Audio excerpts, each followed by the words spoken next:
Assalamualaikum warahmatullahi wabarakatuh. Perkenalkan, saya Widya Ningsi dari kelas PMI 4A Fakultas Dakwah dan Komunikasi UIN Sunan Gunung Jati Bandung. Di sini saya akan memaparkan sebuah materi yang berjudul Dakwah Islam di Indonesia. Lebih tepatnya yaitu masa awal dakwah Islam di Indonesia dan masuknya dakwah Islam ke Indonesia. Mata kuliah Sejarah Dakwah yang diampu oleh dosen Haji Herman SSI MAG. Sejak awal abad Masehi, penduduk Indonesia sebenarnya sudah dikenal sebagai pelaut yang ulung, karena Indonesia mampu mengarungi lautan yang sangat luas. Karena posisi geografis Indonesia yang sangat strategis, terutama di wilayah Barat Nusantara dan sekitar Selat Malaka. Jadi Indonesia ini menjadi titik perhatian dunia gitu. Khususnya ya tadi yang ada di wilayah Barat Nusantara di Selat Malaka.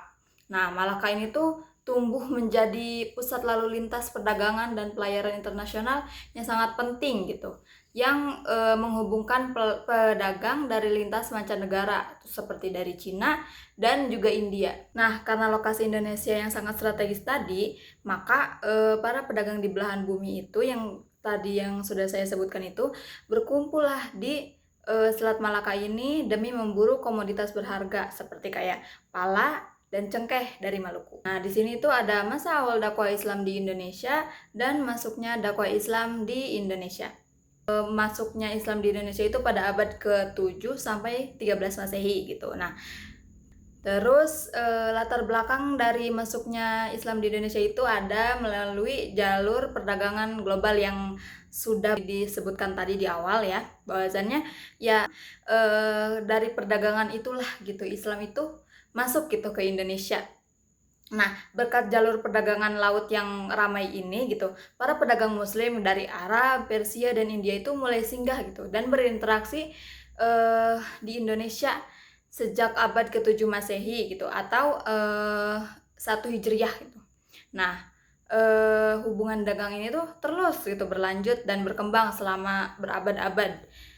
Terus puncaknya itu yaitu abad ke-13 itu tadi yang tadi saya sebutkan, makanya situ itu ada 7 sampai 13 Masehi ya kan. Nah, setelah abad ke-13 Masehi itu dari situlah muncullah gitu atau berdirilah kerajaan-kerajaan Islam gitu di Indonesia ini. Nah, kemudian kita masuk ke proses awal. Tentu saja proses awalnya itu ya tadi perdagangan atau perniagaan gitu. Nah, ini tuh sebagai pintu masuk ya yang telah tadi saya sampaikan itu. Jadi waktu itu tuh para pedagang muslim kayak yang dari Arab, dari Persia, dan dari India tuh mereka tuh menetap dulu di Indonesia. Jadi dia tuh nunggu angin musim baik gitu kan. Ada tuh yang nggak baik untuk berlayar gitu karena dikhawatirkan terjadi sesuatu gitu. Nah, jadi dia tuh para pedagang itu tuh menetap gitu di Indonesia. Nah, jadi selama menetap itulah gitu para pedagang muslim ini tuh berinteraksi terus mengenalkan Islam gitu kepada pribumi yang ada di Indonesia gitu. Nah, selanjutnya itu ada perkawinan. Nah, jadi perkawinan ini tuh perkawinan dengan pribumi ya antara pedagang muslim dari Arab, India, dan juga Persia itu dengan pribumi gitu. Nah, jadi selama menetap tadi itu ada yang sebagian menikah gitu loh dengan warlock tadi itu. Nah, jadi menikahnya tuh bahkan gitu ya, bahkan ada yang menikah dengan keluarga bangsawan atau raja gitu. Jadi hal ini itu membuat proses islamisasi itu di lingkungan itu tuh cepat berjalan. Jadi udah kan dua itu tuh, jadi udah mulai terbentuk tuh. Nah, di saat komunitas muslim itu yang tadi di bawah itu tuh sudah mulai terbentuk gitu, jadi muncullah tempat-tempat belajar atau ya pesantren-pesantren sederhana lah gitu untuk memperdalam ajaran agama yang tadinya kan cuman sekedar tahu aja gitu ya, dikit gitu. Nah, terus dengan dibukanya ini tuh pesantren ya kecil-kecilan gitu tuh, jadi itu tuh untuk memperdalam. Terus jadi dari situlah gitu melahirkan para dai-dai lokal gitu, dai-dai asli Indonesia. Terus yang selanjutnya itu ada bukti awal. Nah, jadi ditemukan gitu beberapa bukti-bukti atau ya temuan-temuan sejarah gitu untuk menguatkan masuknya Islam di Indonesia itu. Nah, yang pertama itu ada koloni Arab di Barus tahun 679 Masehi. Nah, jadi Eh, Berdasarkan prediksi para ahli itu, nah sejak tahun 674 Masehi itu sudah ada perkampungan atau koloni pedagang Arab gitu di pantai barat Sumatera. Nah, tepatnya itu di Kota Barus. Nah, Kota Barus itu apa sih? Kota Barus tuh daerah penghasil kapur barus, makanya disebut Kota Barus. Nah, selain itu juga ditemukan gitu makam Syekh Mukaidin yang di nisannya itu bertuliskan 670 Masehi. Bukti selanjutnya itu ada makam muslim di Tralaya atau di Majapahit. Nah, jadi ditemukan gitu kompleks pemakaman muslim dari abad ke-13 Masehi, masuknya dakwah Islam di Indonesia gitu. Nah, jadi ini tuh ditemukannya di pusat kekuasaan Majapahit. Jadi dengan ini tuh menunjukkan bahwasannya gitu Islam itu udah mulai dianut oleh kalangan dalam atau bahkan orang-orang yang dekat dengan lingkaran kerajaan Hindu Jawa, alias di ya lingkaran-lingkaran kerajaan Majapahit itu gitu. Jadi dengan inilah menjadi bukti gitu bahwasannya orang Jawa pada zaman itu tuh sudah memeluk agama Islam gitu. Terus selanjutnya itu ada teori-teori masuknya Islam gitu ke Indonesia, karena proses masuknya Islam ke Indonesia itu begitu kompleks gitu. Jadi para sejarawan ini tuh membagikannya ke dalam 3 teori gitu berdasarkan asal usul pembawaannya gitu. Ini terdiri dari teori Gujarat, teori Arab, dan juga teori Persia.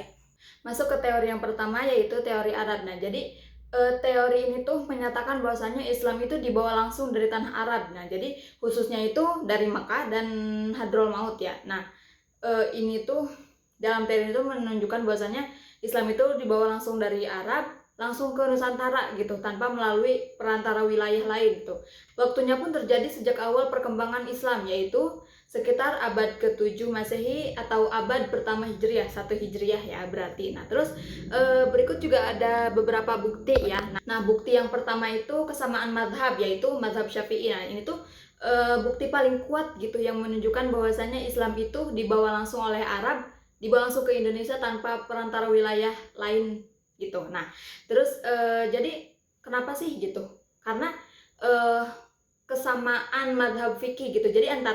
Jadi di Arab pun, di negara Arab ya, di negara Arab pun sama gitu menganut madhab Syafi'i seperti yang di Indonesia. Jadi itulah yang memperkuat gitu. Mayoritas umat Muslim gitu yang ada di Indonesia itu tuh pada awal pertumbuhannya itu tuh sudah menganut mazhab Syafi'i gitu. Jadi dan mazhab Syafi'i itu tuh mazhab yang sangat dominan gitu di negara Mesir dan Mekah gitu, di wilayah Mesir dan Mekah. Nah, terus bukti pendukung lainnya itu ada tokoh-tokoh sejarawan yang mendukung teori ini itu ada lumayan banyak ya. Di antaranya tuh ada Crawford, terus ada Kejizer, ada Neyman, terus De Hollander, Hamka, dan Azumardi Azra. Teori yang kedua yaitu teori Persia. Nah, jadi teori ini itu menyatakan bahwasannya Islam itu masuk ke Indonesia dibawa oleh pedagang atau pemikir gitu yang berasal dari wilayah Persia yang sekarangnya itu Irak dan Iran. Teori ini juga terdapat beberapa bukti gitu ya. Nah, bukti yang paling utama itu ada ejaan Al-Quran dan juga tradisi Syiah gitu. Nah, jadi adanya pengaruh kebudayaan Persia gitu dalam cara Indonesia itu mengeja huruf Al-Quran gitu pada masa awal perkembangan Islam di Nusantara. Terus adanya peringatan Hari Syuro ya atau 10 Muharram kan biasa di Indonesia itu ada peringatan itu. Nah, untuk memperingati wafatnya cucu Nabi Muhammad yaitu Husain bin Ali. Nah, jadi tradisi ini tuh sangat kental gitu di Persia tuh. Jadi ini tuh budaya Syiah gitu. Dan ini tuh sangat kental gitu di Persia. Nah, itu tuh diimplementasikan juga dalam bentuk upacara kebudayaan di Indonesia gitu, seperti perayaan Tabot di Bengkulu, terus ada juga Tabuik di Pariaman, Sumatera Barat. Terus ada pendukung dari teori ini. Jadi pendukungnya itu adalah Husain Jajadiningrat. Nah, Husain Jajadiningrat itu tuh adalah pelopor utama dari teori gitu. Jadi pelopor utama dari teori ini. Kan, Husein Djajadiningrat itu tuh merupakan sejarawan Indonesia. Nah, dia itu merupakan pelopor utama gitu dari teori ini gitu. Jadi, dia tuh sebagai pendukung sekaligus pelopor utama Indonesia. Yang selanjutnya itu ada teori Gujarat. Jadi dalam teori Gujarat ini menyebutkan bahwasannya Islam itu tidak datang dari Arab gitu, melainkan dari anak benua India, yaitu Gujarat dan Cambai. Nah, jadi jadi menurut teori Gujarat ini tuh Islam itu tidak datang dari Arab. Kan kalau dari yang Arab tadi tuh menyebutkan bahwasanya Islam itu datang langsung dari Arab tanpa perantara wilayah manapun gitu ya. Nah, dalam teori ini itu menjelaskan bahwasannya Islam itu datang ke Indonesia itu bukan langsung dari Arab, melainkan dari anak benua India, yaitu tepatnya itu di Gujarat dan juga Cambai. Nah, sebelum akhirnya itu tuh sampai gitu ke Nusantara.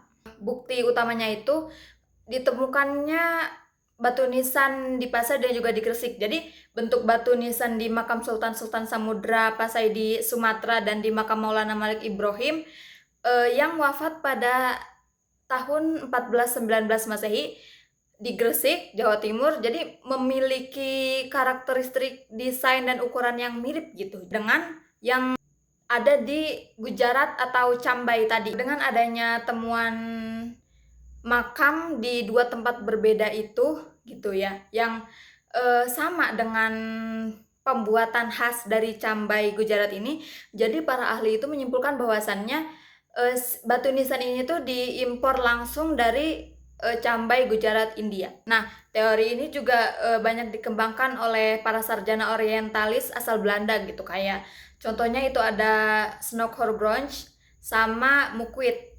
Nah, kesimpulannya adalah meskipun ketiga teori ini itu saling berargumen gitu, tapi para ahli sejarah kontemporer itu sepakat bahwasannya ketiga teori ini tuh tidak harus saling menjatuhkan gitu. Jadi proses masuknya Islam ke Indonesia itu berjalan dalam waktu yang panjang dan melalui berbagai fase gitu. Nah, sehingga jadi ketiga teori ini tuh sebenarnya saling melengkapi gitu satu sama lain. Jadi ya entah teori Arab, teori Gujarat atau teori Persia ini tuh mereka tidak saling bertabrakan gitu atau apa ya, iya gitulah. Jadi mereka tuh yang melengkapi gitu satu sama lain. Karena kan Islam masuk ke Indonesia itu dalam waktu yang nggak sebentar gitu ya, dari tahun 7 Masehi sampai 13 Masehi. Jadi ya itu tuh mereka saling melengkapi aja gitu, bukan untuk adu argumen atau bertengkar gitu. Jadi mereka ya udah saling melengkapi aja gitu.